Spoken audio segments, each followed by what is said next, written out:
Hey, what's up, gentlemen and ladies? Welcome back to another Final Fantasy 15 video, and we did it, guys. We finally reached the end of this series. Over a year ago, I made my first Final Fantasy 15 character video, and here we are.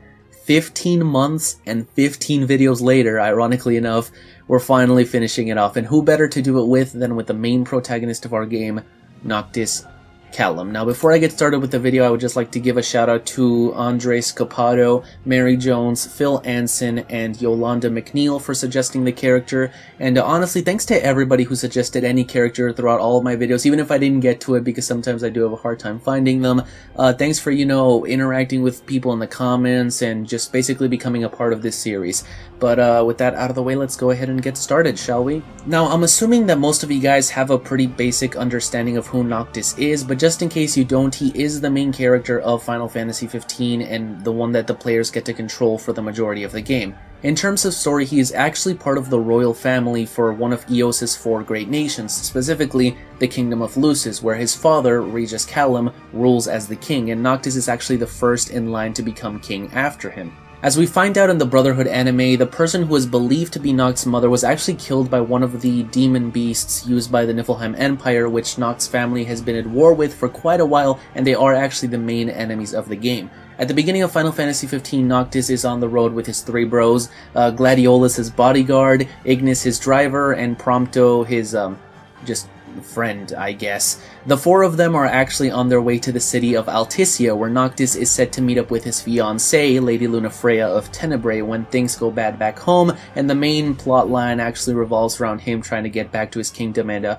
quote, reclaim his throne from the Empire. In terms of appearance, Noctis is fairly young, 20 years old, and he used to rock what some people have since dubbed the trash bag outfit, which is basically, it was designed by his original creator Tetsuya Nomura, and more on him later, but nowadays we have the Japanese fashion company Rowan to thank for Noct's attire, similar to some of the other main party members of the game. Personality-wise, while at first glance he may look like your typical Cloud or Squall type of character, cool, quiet, angsty, especially from looking at the old Versus trailers, Nomura has actually gone on record to say multiple times that this is pretty much just a facade that Noctis puts up, and he's actually pretty shy and awkward inside, which you do see him show from time to time. As for abilities and that kind of thing, he's actually pretty unique in that he's able to use a magical ring, which gives its wearer the ability to communicate with the Lucii, aka the previous kings of Lucis and ancient ancestors of Noctis. Any other person puts it on, they're almost always denied and burned immediately, but Noctis is able to use it because he has royal blood. The ring actually allows him to use magic, which is a special ability that only Lucis had since all the other kingdoms used up theirs, and the villain's main goal is actually to obtain said ring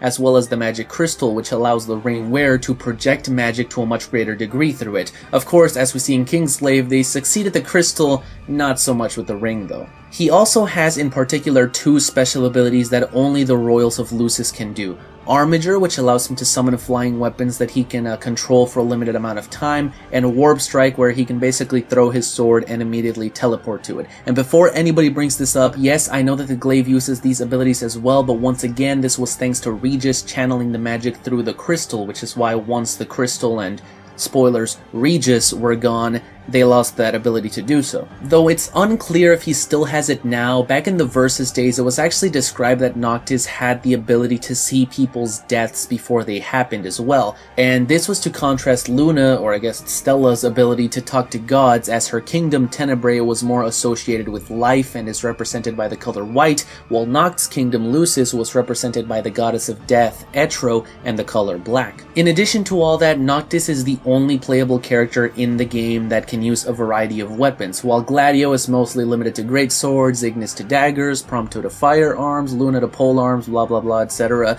Noctis can actually use all of those and more, presumably to make up for the fact that in the main game you will only get to play as him. As far as his name, while his friends mainly just call him Noct, his full name is actually Noctis Lucis Caelum. The word Noctis is actually the genitive singular form of the Latin Nox, which means night.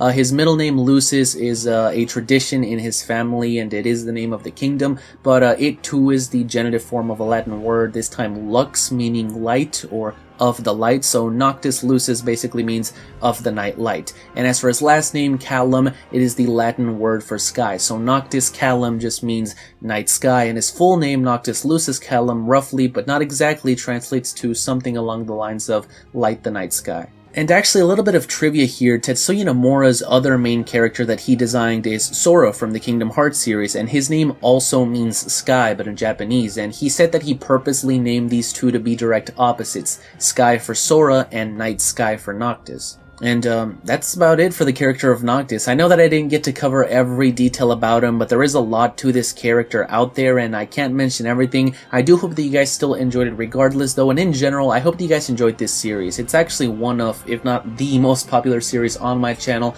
and I have nobody to thank but you guys for all of it. I guess to kind of close this off, since the game is coming out in what, 2 weeks as of today, almost exactly? God, I still cannot wrap my head around that. Tell me what your favorite Final Fantasy 15 character so far is down in the comments, but I guess either way, that is all that I have for you guys today. I hope that you guys enjoyed. If you did, be sure to blitz that like button, subscribe as always, stay tuned for all things Final Fantasy. See you guys.